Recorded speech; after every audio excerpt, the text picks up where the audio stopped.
आइए शुरू करते हैं न्यूज पथ पर सफर और सबसे पहले आपको दिखाते हैं ऐसी तस्वीरें जिनका जिक्र सरे रहा है। ये तस्वीरें सुर्खियों में भी है और सोशल मीडिया पर भी है। इनसे आपका बाखबर होना बेहद जरूरी है क्योंकि चौराहे पर इन्हीं की चर्चा है और चर्चा विधानसभा में जय श्री राम के नारे की भी है। देखिए। हेलो गाइस, सब खाना बनाना पहुंचे गाइस। आज हमारे थे मुख्यमंत्री जी लोग भोपाल, तो मैं गाइस तो अच्छा लगू मेरे के देखो। मध्य प्रदेश के सीएम मोहन यादव का भोपाल में बैठक का एक वीडियो सोशल मीडिया पर वायरल हो गया। दरअसल ये वीडियो छतरपुर की नन्ही सोशल मीडिया इन्फ्लुएंसर बिन्नू रानी ने बनाया। इसमें वो बुंदेली बोली में खूब मजाक करती दिखाई दी। राम राम मुख्यमंत्री जी, क्या हो रहा आपको सुन रहे हैं? और हमें देखा इस बातचीत के दौरान भी बिन्नू ने सीएम से उनका हाल पूछा और कई और मजाकिया सवाल भी किए। वहीं सीएम ने भी खिलखिलाते हुए सभी सवालों के जवाब दिए। और आप जो कहो लाइक करो, कमेंट करो, फॉलो करो। अरे डरा के बोल रही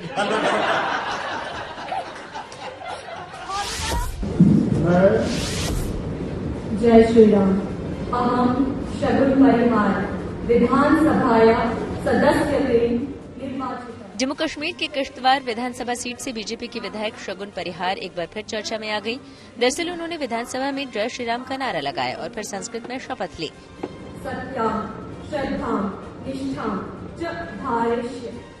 साल 2018 में शगुन के पिता अजित परिहार और चाचा अनिल परिहार को उनके घर के पास ही आतंकवादियों ने गोली मार दी थी।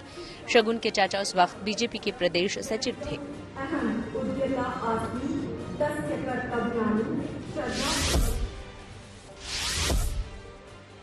मध्य प्रदेश हाईकोर्ट के आदेश के बाद फैजल नाम की युवक ने भोपाल के मिसरोद थाने में पहुंचकर तिरंगे को सलामी दी। साथ ही 21 बार भारत माता की जय के नारे भी लगाए।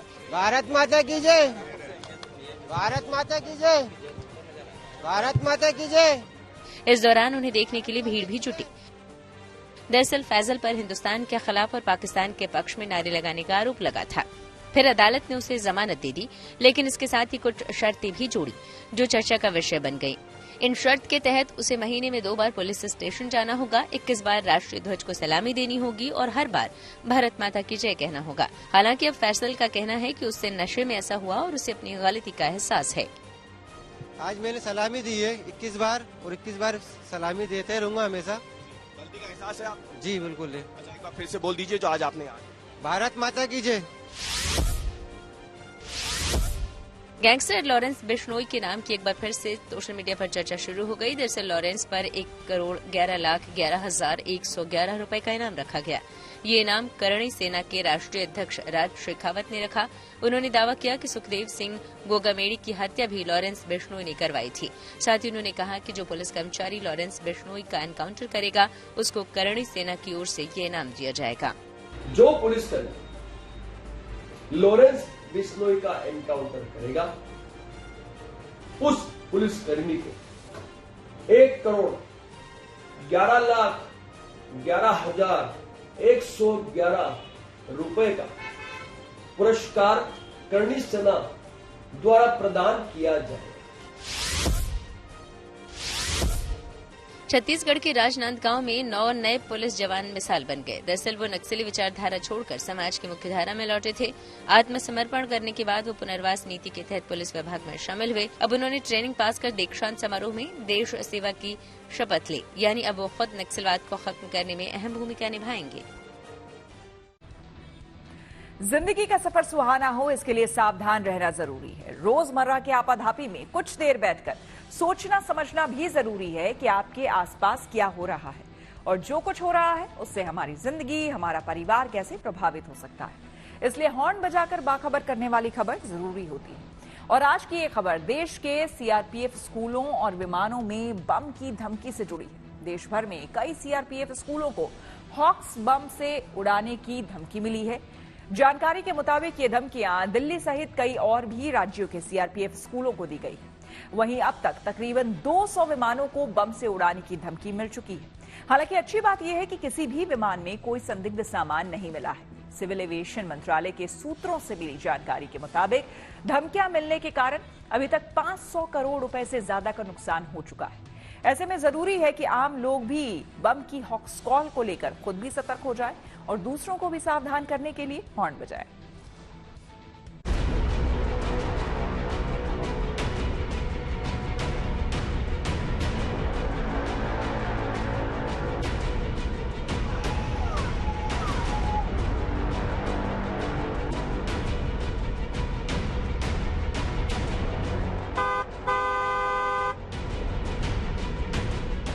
दिल्ली में सीआरपीएफ स्कूल के पास बम विस्फोट के बाद अब देश भर के दूसरे राज्यों में सीआरपीएफ स्कूलों में बम विस्फोट को लेकर धमकी दी गई है।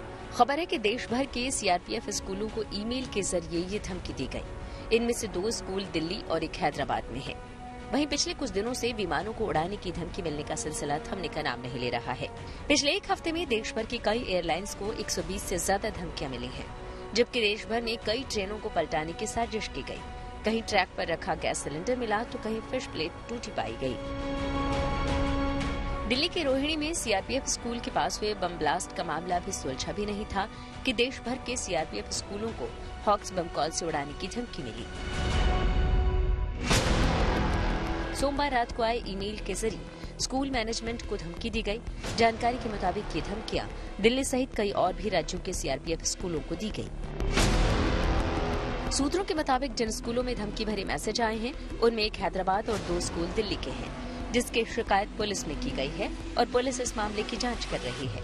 दिल्ली के जिन 2 सीआरपीएफ स्कूलों को बम से उड़ाने की धमकी मिली थी उनमें से एक रोहिणी और एक द्वारका में है।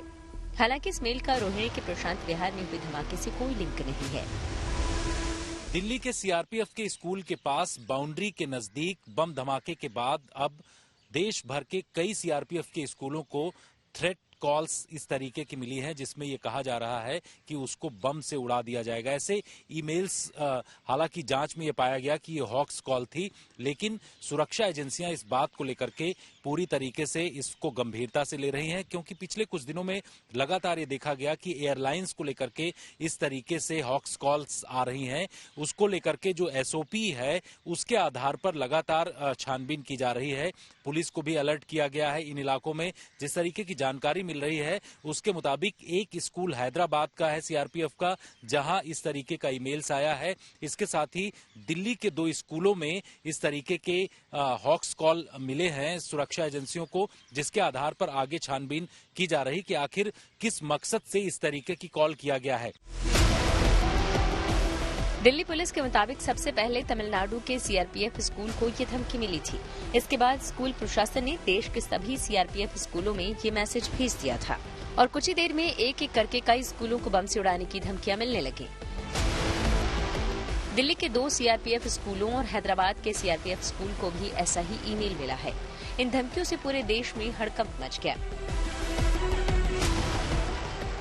ईमेल भेजने वाले ने दावा किया है कि सभी सीआरपीएफ स्कूलों में धमाका होगा। मेल भेजने वाले ने पूर्व डीएम के लीडर जफर सादिक की अरेस्ट का जिक्र किया था, जिसको एनसीबी और फिर ईडी ने अरेस्ट किया था। उसने ये भी दावा किया कि सादिक की गिरफ्तारी से तमिलनाडु पुलिस में अंदरूनी कलह पैदा हो गई है। हालांकि पुलिस ने इन धमकियों को फर्जी बताया है। सीआरपीएफ ने इस धमकी के बाद अपने सभी स्कूलों को अलर्ट पर रहने के लिए कहा है। वहीं दिल्ली पुलिस ने भी सीआरपीएफ स्कूलों के बाहर सुरक्षा बढ़ा दी है। बता दें कि ये धमकियां ऐसे समय आ रही हैं जब 2 दिन पहले ही दिल्ली के रोहिणी में बड़ा ब्लास्ट देखने को मिला था। रविवार की सुबह रोहिणी के सीआरपीएफ स्कूल के पास बड़ा धमाका हुआ था, जिससे पूरी दिल्ली दहल उठी थी। दिल्ली पुलिस समेत कई टीमें जांच में जुटी हैं, लेकिन बम धमाके को लेकर अभी तक कोई सुराग हाथ नहीं लगा है। मीडिया रिपोर्ट्स की माने तो पुलिस को बम से जुड़े अजीबोगरीब मैसेज मिले हैं। मसलन बम है, हर जगह खून ही खून होगा, धमाका होने वाला है, ये मजाक नहीं है, तुम सब मरोगे और बम रखवा दिया है जैसे मैसेज पुलिस को आए दिन मिल रहे हैं। इन धमकियों को लेकर पुलिस भी हाई अलर्ट पर है और जांच एजेंसियां मैसेज का सोर्स तलाशने में जुटी हैं। बता दें कि 4 अक्टूबर को बेंगलुरु के 3 इंजीनियरिंग कॉलेजों को ईमेल के जरिए बम की धमकी मिली थी। इससे कैंपस में दहशत का माहौल था। पिछले कुछ दिनों से लगातार इस तरीके से देखा जा रहा है कि जो एयरलाइंस हैं उनको हॉक्स कॉल किया जा रहा है, जिससे एयरलाइंस को तो काफी नुकसान हो रहा है। जो पैसेंजर्स एयरपोर्ट पर पहुंच रहे हैं उनको अगर इस तरीके की कॉल मिलती है तो उसके बाद एयरलाइंस रुक जाती है और कुछ समय के लिए वहां पर छानबीन किया जाता है। इस बात को ध्यान में रखते हुए केंद्रीय गृह मंत्रालय ने BCAS से भी मीटिंग किया है, CISF के साथ मीटिंग करके एक तरीके का कदम बढ़ाने की कोशिश उनकी तरफ से की जा रही है। CRPF के स्कूलों को जिस तरीके की कॉल्स आई है उसको CRPF के साथ साथ जो पुलिस है वो भी गंभीरता से ले रही है और इसमें जिस जगह से कॉल आई है उसकी छानबीन करने की कोशिश की जा रही है और लगातार इस तरीके की कॉल्स अगर आती हैं तो उस पर बड़े स्तर पर कदम बढ़ाया जाएगा। सुरक्षा एजेंसियां इस वक्त अलर्ट पर हैं और वो कोशिश कर रही हैं कि ऐसे हॉक्स कॉल जो स्कूलों को लेकर के आ रहे हैं उस पर कड़ी निगरानी किया जाए और एक स्टैंडर्ड ऑपरेटिंग प्रोसीजर जो है उसके आधार पर इस पर काम किया जाए। वहीं पिछले एक हफ्ते में देश भर की कई एयरलाइंस को 120 से ज्यादा धमकियां मिली है। सोमवार रात भी 30 से अधिक विमान कंपनियों को बम से उड़ाने की धमकी मिली है। इनमें इंडिगो, विस्तारा और एयर इंडिया की डोमेस्टिक और इंटरनेशनल फ्लाइट्स शामिल हैं। जानकारी के मुताबिक मंगलुरु से मुंबई जा रही फ्लाइट 6C164 को सिक्योरिटी अलर्ट मिलने के बाद सभी यात्रियों को विमान से उतार लिया गया। वहीं अहमदाबाद से जद्दाह जा रही फ्लाइट 6C75 को लैंडिंग के बाद धमकी मिली और हैदराबाद से जद्दाह जा रही फ्लाइट 6C67 और इस्तांबुल से मुंबई आ रही फ्लाइट 6C18 शामिल है। ये एक इंटरनेट और टेलीकॉम इशू का कॉम्बिनेशन है।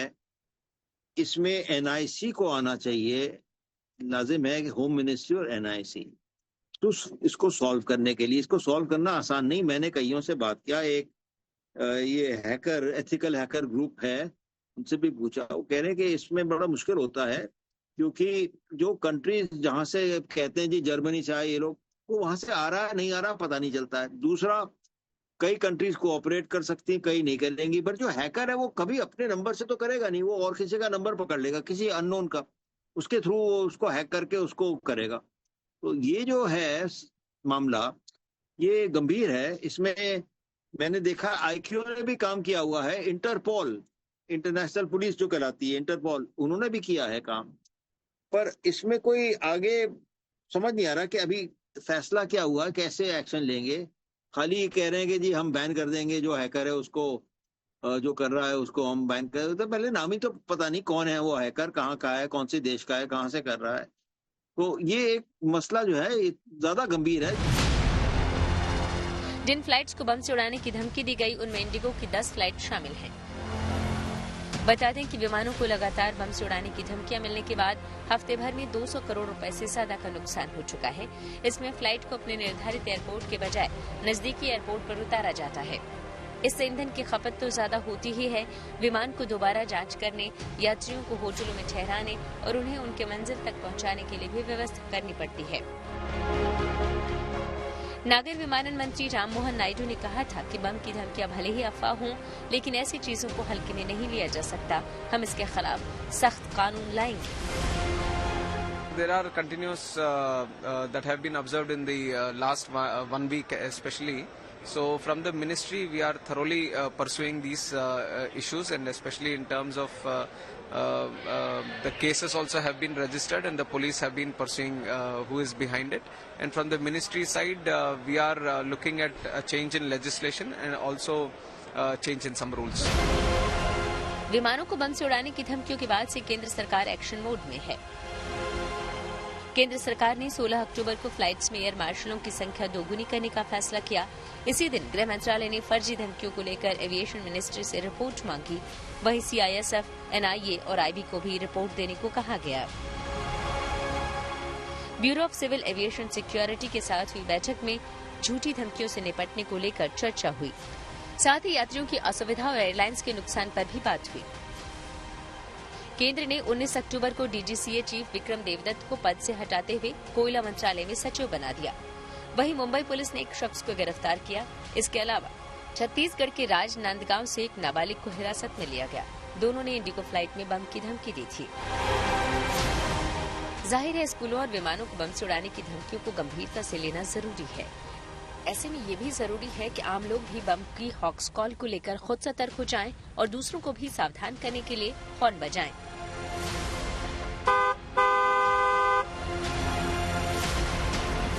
दिल्ली से जितेंद्र बहादुर सिंह के साथ bureau report, good news today. प्रधानमंत्री मोदी ने रूस यूक्रेन संघर्ष के बीच शांति बहाली पर दिया जोर। आइए सीधे आपको लिए चलते हैं न्यूज एक्सप्रेसवे पर, जहां देश भर की कुछ और जरूरी खबरें कर रही हैं आपका इंतजार। प्रधानमंत्री नरेंद्र मोदी रूस के दौरे पर कजान पहुंचे। अपने दौरे में वो रूसी राष्ट्रपति व्लादिमीर पुतिन से मिले। इस दौरान दोनों नेताओं ने द्विपक्षीय बैठक में अपने मजबूत संबंधों पर भी बात की। पुतिन ने पीएम मोदी से कहा कि हमारे संबंध इतने प्रगाढ़ हैं कि मुझे लगता है कि आप मेरी बातें बिना ट्रांसलेटर की मदद से भी समझ सकते हैं। पीएम मोदी ब्रिक्स समिट में हिस्सा लेने के लिए रूस पहुंचे हैं। इससे पहले पीएम का एयरपोर्ट पर लड्डुओं के साथ स्वागत किया गया। साथ ही वो वहां प्रवासी भारतीयों से भी मिले। वहीं इसके बाद होटल पहुंचने पर उन्होंने भारतीय पोशाक पहने रूसी कलाकारों का डांस भी देखा। माननीय प्रधानमंत्री जी, हमारे इतने रिश्ते हैं कि मुझे ऐसा लगा कि आपको कोई अनुवाद नहीं चाहिए।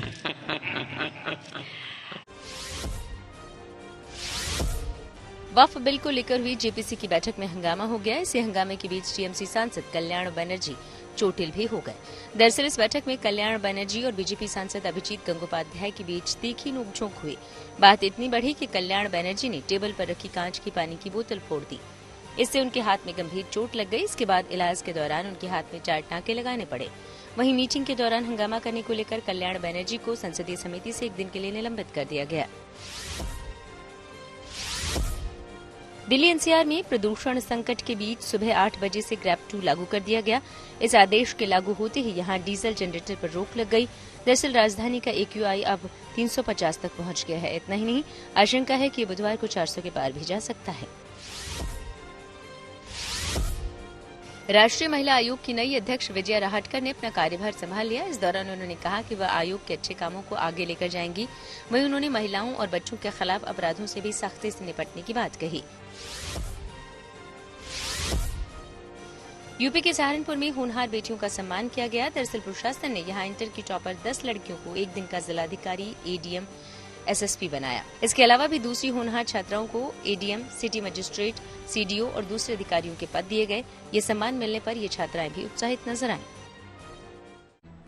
खबरों के एक्सप्रेसवे से आगे रुक करते हैं सियासी ढाबे का, जहां आज की सबसे दिलचस्प खबर मौजूद है। महाराष्ट्र में आज दिन भर महाविकास आघाड़ी में बैठकों का दौर चला और आखिरकार सीट शेयरिंग पर बात बन गई।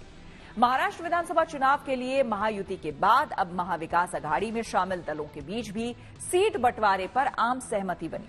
सूत्रों के मुताबिक कांग्रेस 105 से 110, उद्धव की शिवसेना 90 से 95 और शरद पवार की एनसीपी 75 से 80 सीटों पर चुनाव लड़ सकती है। ऐसे में माना जा रहा है कि महाविकास आघाड़ी महाराष्ट्र में लोकसभा चुनाव के अपने प्रदर्शन को दोहराना चाहेगी, जिसमें उसे महायुति पर बढ़त हासिल हुई थी।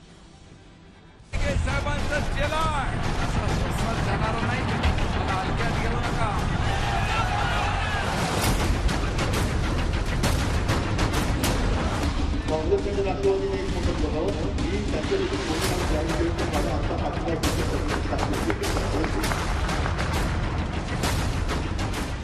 महाराष्ट्र विधानसभा चुनाव से पहले महाविकास आघाड़ी में सीटों को लेकर खूब खींचतान मची है। बैठकों पर बैठकें हो रही हैं। आज दिन भर महाविकास आघाड़ी में बैठकों का दौर चला। कांग्रेस नेताओं ने एनसीपी चीफ शरद पवार से मिलकर सीट बंटवारे पर बातचीत की। बावजूद इसके अभी भी कुछ सीटों पर पेच फंसा हुआ है।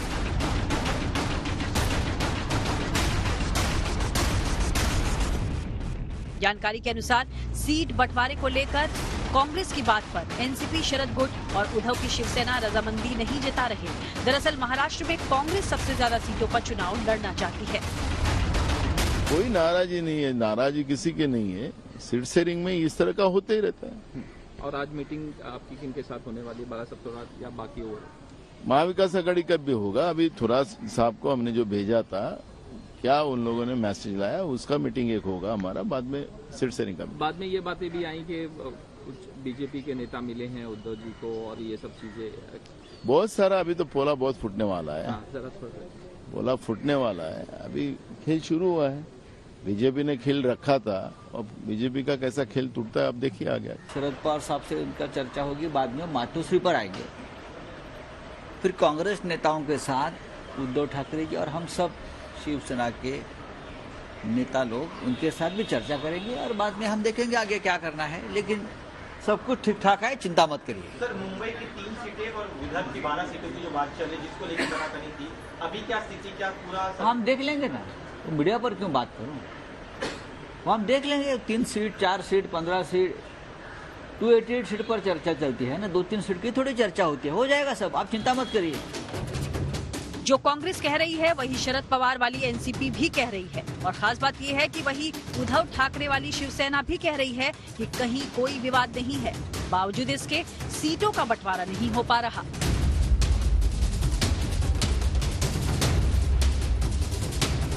अभी कांग्रेस का जो आंकड़ा आ रहा है कि कांग्रेस इतनी जगह मांग रही है, इतने जगह पे वहाँ पे कुछ कंफ्यूजन है, वैसे कुछ भी नहीं है। वो आंकड़ा बहुत छोटा है। अभी वो चर्चा यहाँ पे हुई है और थोरात साहब जाके उनके जो नेता है सब विभाग के, उनके साथ बात करके फोन पे या आमने सामने बात होके ये इशू सॉर्ट आउट हो जाएगा। अभी चल रहा है, बाकी थोड़ी बाकी है कुछ नंबर, उसके बारे में मैं चर्चा कर रहा हूँ। कांग्रेस अकेले चुनाव लड़ सकती है सर? कांग्रेस अकेले चुनाव लड़ सकती है अपने लोगों नहीं, बिल्कुल नहीं। आघाड़ी चुनाव लड़ेगी। हमारे 3 प्रमुख पक्ष और हमारे मित्र पक्ष इकट्ठे चुनाव लड़ेंगे, जीत जाएंगे।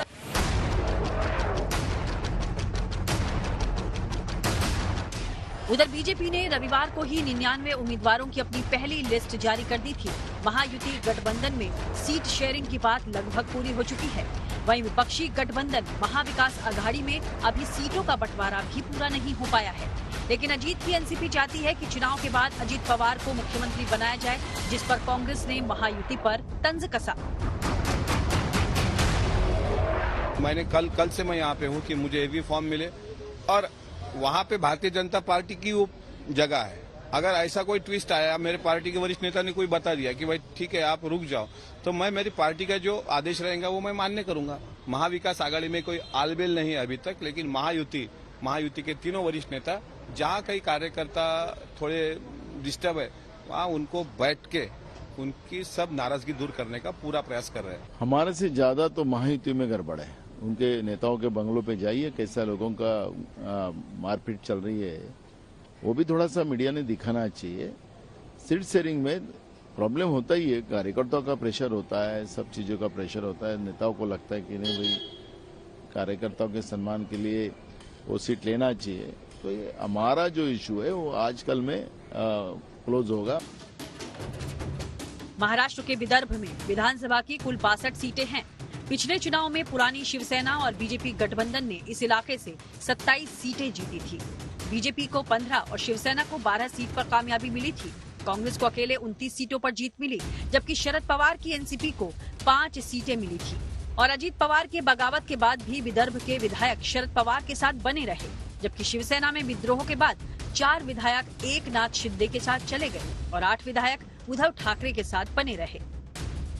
अब पेंच पुराने नतीजों पर फंसा है और उद्धव ठाकरे का दावा है कि बंटवारे के फॉर्मूले के अनुसार 2019 में जीती गई 12 सीटें शिवसेना को मिलनी चाहिए, लेकिन कांग्रेस इस पर राजी नहीं है, क्योंकि विदर्भ कांग्रेस का पुराना गढ़ रहा है।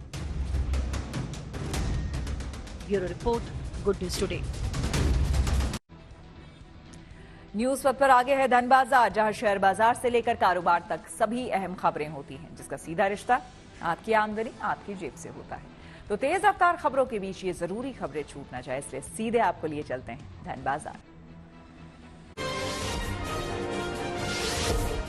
सोमवार को गिरकर बंद हुआ शेयर बाजार मंगलवार को भी नहीं संभल पाया। हफ्ते के दूसरे कारोबारी दिन भी शेयर बाजार में भारी गिरावट देखने को मिली। सेंसेक्स 931 अंक लुढ़ककर 80,221 पर पहुंच गया। वहीं निफ्टी भी 309 अंक फिसला, ये 24,472 पर पहुंच गया। बैंक, आईटी और ऑटो समेत सभी सेक्टरों के शेयरों में गिरावट रही। चांदी की कीमत पहली बार 1 लाख रुपए के पार पहुंची। ऑल इंडिया सर्राफा एसोसिएशन के मुताबिक मंगलवार को दिल्ली में सोना 350 रुपए महंगा हुआ। इसके साथ ही दिल्ली में 10 ग्राम सोने की कीमत बढ़कर 81,000 पर पहुंच गई, जबकि चांदी के दाम 1,500 रुपए बढ़े। इसके साथ ही दिल्ली में 1 किलो चांदी की कीमत रिकॉर्ड 1,01,000 रुपए हो गई। मर्सिडीज बेंज इंडिया ने अपनी कार AMG G63 को कुछ बदलाव के साथ एक बार फिर से भारतीय बाजार में लॉन्च किया। कंपनी का दावा है कि ये कार महज 4.3 सेकंड में 100 किलोमीटर प्रति घंटे की रफ्तार पकड़ लेती है और इसकी टॉप स्पीड 240 किलोमीटर प्रति घंटा है। इसकी कीमत 3 करोड़ 60 लाख रुपए रखी गई है। जापानी कार कंपनी टोयोटा किर्लोस्कर ने अपनी पॉपुलर कार रूमियन का फेस्टिवल एडिशन भारत में लॉन्च कर दिया। 31 अक्टूबर तक ये कार बिक्री के लिए बाजार में उपलब्ध होगी। खास बात यह है कि इसकी खरीद पर कंपनी अपने ग्राहकों को 20,000 रुपए से ज्यादा की एसेसरीज फ्री में दे रही है। इस कार की शुरुआती कीमत करीब 10 लाख रुपए है। आइए अब रुक करते हैं प्रगति मार्ग का, जहां ऐसी खबरें हैं जो कि देश की तरक्की, प्रगति और लोगों की काबिलियत दिखाती है। प्रगति मार्ग में आज बात छत्तीसगढ़ के सुकमा जिले की करेंगे, जहां नक्सल प्रभावित इलाकों में सरकार बीआरओ की मदद से सड़क बनाने जा रही है। खास बात यह है कि ये सड़क इनामी नक्सल कमांडर हिडमा के गांव तक जाएगी।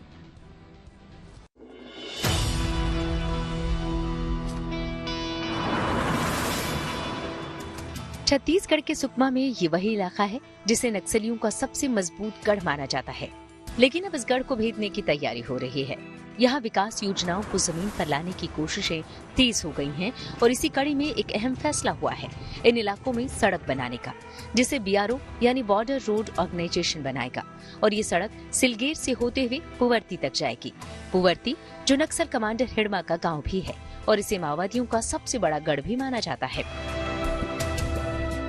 सबसे प्रमुख हमारा जो टारगेट है सड़क निर्माण करें, ताकि क्षेत्र की जनता को अपना दैनिक कार्य के लिए, शिक्षा संबंधित कार्रवाई के लिए, यदि कोई हेल्थ रिलेटेड कोई काम के लिए वो जिला मुख्यालय, ब्लॉक मुख्यालय तक आवक जावक के लिए सड़क निर्माण करी को हम प्राथमिकता से आगे लेकर कार्रवाई कर रहा है। सड़क के माध्यम से क्षेत्र की जनता को बाहर की दुनिया से संपर्क स्थापित करने के लिए, उनका एक साधन प्रदान करने के लिए लगातार कार्रवाई की जा रही है।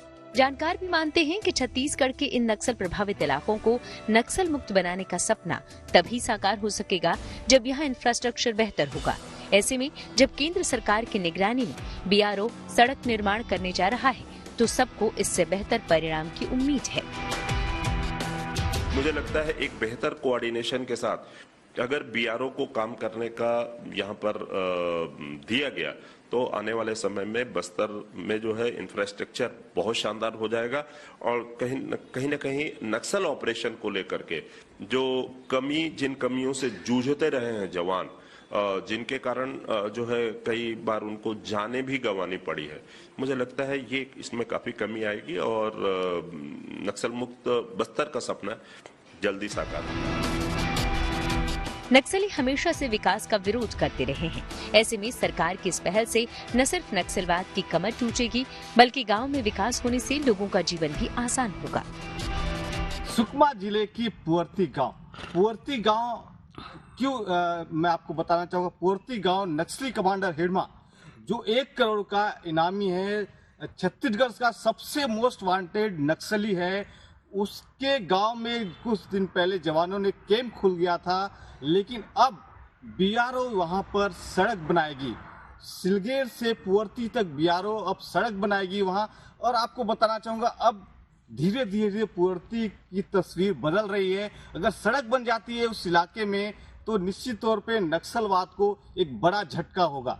अब बीआरओ सड़क बनाएगी उस इलाके में, अब लोगों को वहां पर मूलभूत जो सुविधा थी, विकास अब गांव तक पहुंचेगा। धर्मेंद्र सिंह, जीएनटी, सुकमा।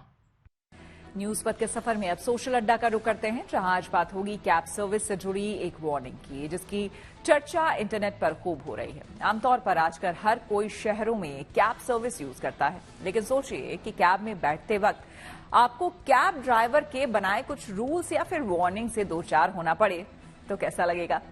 हैदराबाद में एक कैब ड्राइवर ने ऐसा ही किया है। उसने अपनी कैब में एक वार्निंग नोट लगाया है। वार्निंग नोट में यात्रियों के लिए हिदायत है कि कैब में शांति से बैठें और आपस में एक सम्मानजनक दूरी बनाए रखें।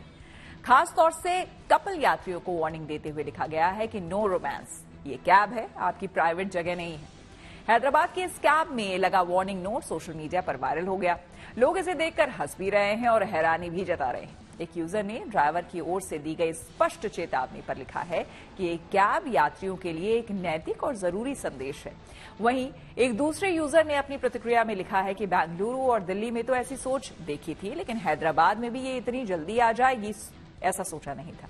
हैदराबाद से पहले बेंगलुरु में भी एक कैब ड्राइवर के यात्रियों के लिए रूल्स वाला पोस्टर वायरल हुआ था। माइक्रो ब्लॉगिंग साइट एक्स पर एक यूजर ने कैब में ड्राइवर सीट के पीछे लगी रूल्स की तस्वीर को शेयर किया था। इसमें कुछ मजेदार नियम लिखे थे, जिसमें एक ये था कि आप कैब के मालिक नहीं हैं और कैब चला रहा व्यक्ति इसका मालिक है।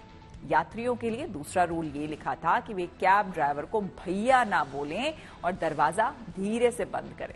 जाहिर सी बात है, आम जिंदगी में सफर के दौरान इस तरह के मजेदार वाकये याद रह जाते हैं और कहीं ना कहीं उन बातों पर भी फोकस करते हैं जिनसे एक दूसरे लोग प्रभावित होते हैं।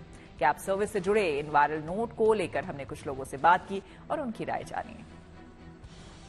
कपल्स बुकिंग करके कार में रोमांस कर रहे, देख रहे नहीं सिग्नलों पे, वहाँ हमको अच्छा नहीं दिख रहा, हमको शर्म आ रही इन लोगों को देखे तो। आने जाने वाली पब्लिक देख रही और कैब का नाम खराब हो जा रहा। हम कुछ कंप्लेंट दिए तो हमारी आईडी ब्लॉक हो जाती, उन लोग वो ये डाल के हमारी आईडी ब्लॉक हो जाती। हम क्या करना समझ में नहीं आ रहा। कपल्स कैब बुक करके गाड़ी में बैठ के ये रोमांस कर ले रहे। रोमांस कर लेने के टाइम पे हमारे को थोड़ा दिक्कत होता है। अभी मैं हम लोग गाड़ी चलाते टाइम पे उन लोग रोमांस कर रहे तो हम सिग्नल के रुका तो भी उन लोग पब्लिक पूरा हमारे को देखते हैं। ड्राइवर को हमारा गाड़ी हमारे को खराब, पब्लिक हमारे को देख के पूरा हमारे को बुरा लगता है। उन लोग जो कर रहे तो हमारे को बुरा लगता है। ये तरीका तो बहुत गलत है पहली बात तो। और क्या है बोले तो पहली बात तो देखो, उनका काम है पिकअप करना ड्रॉप करना, समझ गए। और उन्होंने जो स्टिकर लगाए हुए हैं वो तो सबके लिए अच्छी चीज़ है वो, समझ गए। और क्या है बोले तो फैमिलीज भी रहते, समझ गए आप। और रोड पे जैसा कि सिग्नल्स वगैरह पड़ जाता, समझ गए। सिग्नल्स वगैरह जो पड़ता ना, वहाँ पे भी फैमिलीज रहते गाड़ीज पे, और वैसा करना भी ठीक नहीं है वो। ऐसा पब्लिक एरिया में नहीं करना, पब्लिक को डिस्टर्बेंस नहीं करना। ऐसा करे तो बाजू वाले ऐसा गाड़ी पे आते, देख लेते, नीचे गिर आते, वो करते, उसको उन्हें बता देता, इसको उन्हें बता देता, कुछ ना कुछ हो जाता। ऐसा नहीं करने का। ऐसा इसी के साथ न्यूज पत्नी मेरे यानी श्वेता झा के साथ फिलहाल इतना ही। देश दुनिया की तमाम पॉजिटिव खबरों के लिए देखते रहिए गुड न्यूज टुडे।